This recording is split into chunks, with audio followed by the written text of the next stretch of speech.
राधे राधे जी। मैं नेहा जोशी, स्वागत है आपका जोशी एंड फैमिली में। आप सब सकुशल होंगे, इसी आशा के साथ आज एक महत्वपूर्ण बिंदु पर चर्चा करेंगे और जानेंगे कि किस तरह से बच्चों का पढ़ाई में मन लगाए, वह भले ही घर हो या स्कूल हो। अगर बच्चे अच्छी तरह से पढ़ लिख पाते हैं तो उनका भविष्य सुरक्षित हो जाता है। और साथ ही होता क्या है कि बच्चे अच्छी तरह से मन नहीं लगाते तो फिर हम लोग चिड़चिड़े भी हो जाते हैं, कई बार हाथापाई की स्थिति आती है और साथ में उनको ज़ोर ज़बरदस्ती से पढ़ाया जाता है, जो कि बिल्कुल भी कारगर नहीं है। इसमें बच्चों का कोई दोष नहीं है। होता क्या है कि कई बार उनकी ग्रह दशा इस तरह की होती है या घर का वास्तु कुछ इस तरह से होता है कि वह बच्चे पढ़ाई करना भी चाहें तो उनकी एकाग्रता पूर्ण रूप से नहीं हो पाती और कई बार वह बहुत अत्यधिक परेशान होते हैं इस चीज़ से, और इसके कई दुष्परिणाम हमें देखने को मिलते हैं। छोटे छोटे से उपायों पर चर्चा करेंगे। इस पूरी वीडियो को देखें और साथ ही जानेंगे कि किस तरह से हम अपने घर का माहौल देखें, माहौल बनाएं और साथ ही किस तरह से हम अपने घर की एक व्यवस्था करें, उसके कमरे की या उसके बैठने की जगह जहाँ पे वह पढ़ता है उस जगह को कैसे हम व्यवस्थित करें जिससे कि उसका पढ़ाई में मन लगे और साथ ही वह एक एकाग्रता से पढ़ सके। सबसे महत्वपूर्ण बात एकाग्रता की होती है, वह अच्छे से मन लगा। सबसे पहले बात करेंगे कि बच्चे का पढ़ाई करते समय मुख किस दिशा की ओर होना चाहिए। बच्चे का पढ़ाई करते समय हमेशा उत्तर दिशा की ओर मुख होना चाहिए या पूर्व दिशा की ओर मुख होना चाहिए। इससे बच्चों में सकारात्मक ऊर्जा मिलती है और पढ़ाई में भी खूब मन लगता है।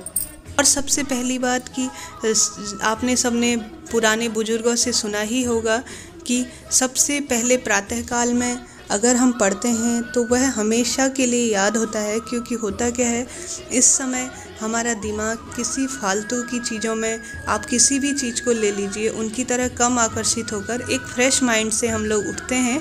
हमेशा सुबह सुबह बच्चों को पढ़ाई के लिए ज़रूर आप अग्रसर करिए, भले ही वह छोटी सी एक बुक ले लीजिए या आप न्यूज़पेपर कह लीजिए या जो भी उनकी पढ़ाई से संबंधित चीज़ें हैं, सुबह सुबह पढ़ा हुआ हमेशा से ही याद होता है। तो अपने बच्चों में यह आदत ज़रूर डालिए कि वह सबसे पहले सुबह उठते ही चाय पानी पीने के बाद अपना पढ़ाई की तरफ ध्यान दे तो वह सबसे बेस्ट होता है। दिन भर तो किसी न किसी चीज़ में ध्यान जाते रहता है, तो सबसे बेहतर है किसी चीज़ को याद करने के लिए कि वह सबसे पहले सुबह उठ के पढ़े। और साथ ही जानेंगे कि बच्चा जिस कमरे में पढ़ता है, जिस जगह पे पढ़ता है, वह उत्तर पूर्व की दिशा हो तो वह सबसे बेहतर है, जैसे मैंने बताया। और बच्चा जहाँ पे एक जगह पढ़ता है वहीं पे सबसे ज़्यादा पढ़े तो यह एक सकारात्मक ऊर्जा लेने वाला होता है, क्योंकि कहते हैं कि उसी जगह ऊर्जा का संचार होने लगता है। तो बच्चा जहाँ पे रोज़ पढ़ता है वहीं पर उसे पढ़ाने की कोशिश करें। और साथ ही जानते हैं जहाँ पे बच्चा पढ़ रहा है वहाँ उसके सामने की दीवार पर माँ सरस्वती की फ़ोटो हो या उगते हुए सूरज की फ़ोटो हो या घोड़े, जो कि 7 घोड़ों का आपने सुना ही होगा, उस तरह का कोई पोस्टर हो तो यह एक सकारात्मक ऊर्जा लाता है जो बच्चे के प्रभावी जीवन में बेहद प्रभाव डालते हैं।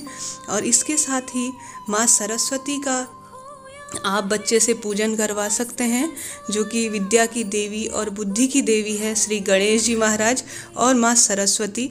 जैसा स्कूलों में भी आपने सुना ही होगा, प्राचीन काल से माँ सरस्वती की सबसे पहले आराधना होती है स्कूलों में। आप घर पे भी उसी तरह का एनवायरनमेंट बनाइए और घर पे माँ सरस्वती का उनका ज़रूर पढ़ाई से पहले हाथ जोड़ने के लिए कहिए और उसके बाद पढ़ाई शुरू करवाइए। देखिए आप किस तरह से इसका प्रभाव होता है। यह बहुत ही उपयोगी चीज़ है जो कि बहुत सरल है और आराम से की जा सकती है घर में ही।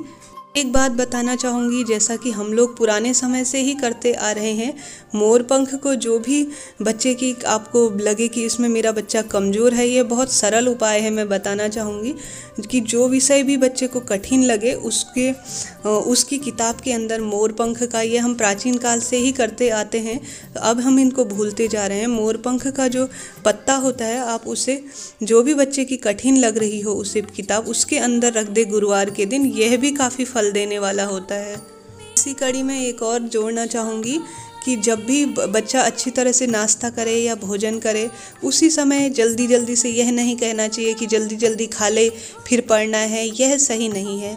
आराम से खाना खा ले, उसके बाद आराम से पढ़ ले, इस तरह की वाक्यों का प्रयोग करना चाहिए। कहते हैं कि खाते खाते कभी भी पढ़ना नहीं चाहिए। बड़े बुजुर्ग इस संबंध में कह के गए हैं कि एक साथ ही खाना और पढ़ना नहीं चाहिए। जूठे हाथों से कभी भी अपनी किताबों को छूना नहीं चाहिए।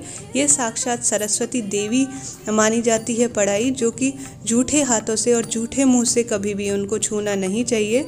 जब भी पढ़ाई करे, कुल्ला वगैरह करके आराम से शांत मन से बच्चे को पढ़ने के लिए कहें।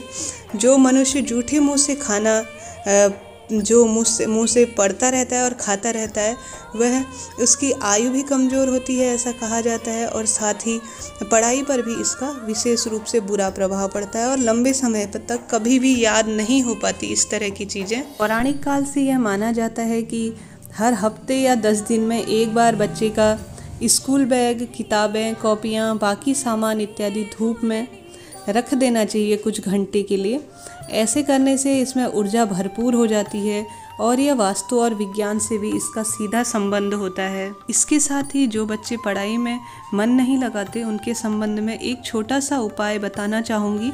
भले ही वह किसी भी ग्रह दशा से जूझ रहे हों या किसी भी तरह से उनकी पढ़ाई में मन नहीं लगता हो, तो वो मंगलवार के दिन, जैसा कि हनुमान चालीसा में वर्णित है, विद्यावान गुणी अति चातुर, इस तरह से पूरा जो उसमें वर्णन मिलता है, आप संभव हो तो हनुमान चालीसा का बच्चे से हमेशा सुबह उठ के या जब भी उसे समय हो सांझ के टाइम में पाठ जरूर कराएं।